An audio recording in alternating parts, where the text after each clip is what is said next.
applying digestate, receiving compost, cultivations, even tree shears. It's all kicking off this week.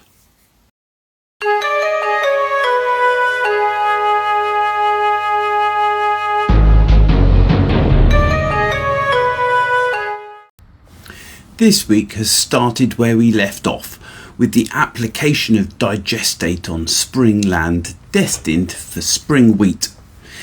It closed with the completion of spreading across our winter wheats there.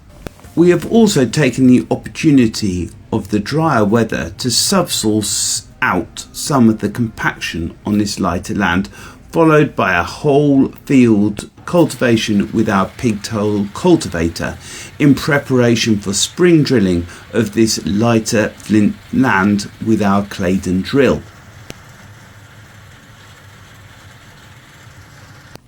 In a lucky escape, our in-house compost heap caught fire when our supply of sawdust included some furnace embers, which set the whole compost heap on fire.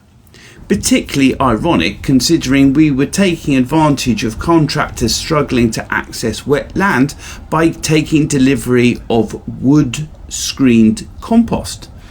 We had built a chalk pad in order to facilitate deliveries. However, as the weather turned wet towards the end of the week, we were forced to double handle the compost as conditions on the pad became too wet for the lorries. So finally for this week, just a quick revisit to the hedge shearing project. We actually had a big breakdown on the contractor's digger, so not much has been done the last week, but we did have a look at one particular tree that was growing out of the ditch last week, and we've moved on a little bit. So let's just see how it looked before and now revisit what it looks like once it's been sheared. So there's the ditch and all of the tree waste, and then stream comes down here, and then we go up the other side.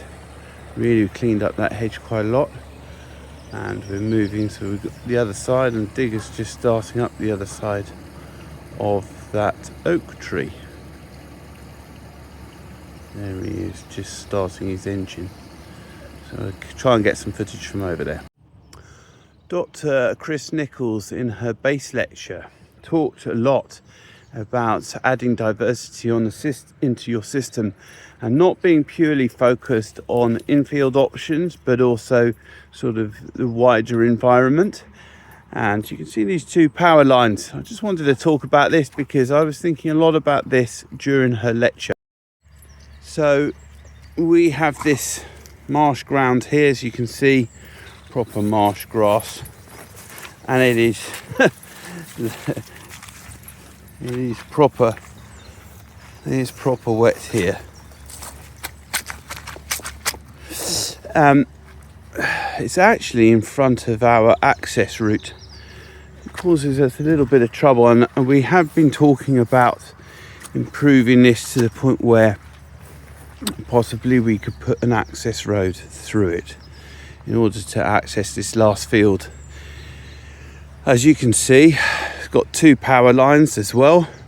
It's right next to the ditch which runs along here, and therefore we have it taken out in an environmental scheme.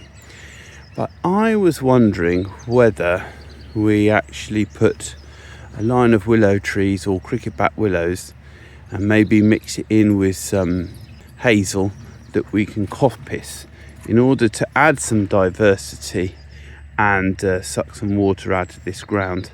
Building on Chris Nichols' opinion that adding wider diversity, this land isn't being used, why don't we just use it for generating diversity and maybe growing something that we can use in the form of wood chip or whatever. So that was just a little thought building on some of her presentations from last week. Thank you very much for watching. See you next week. Bye.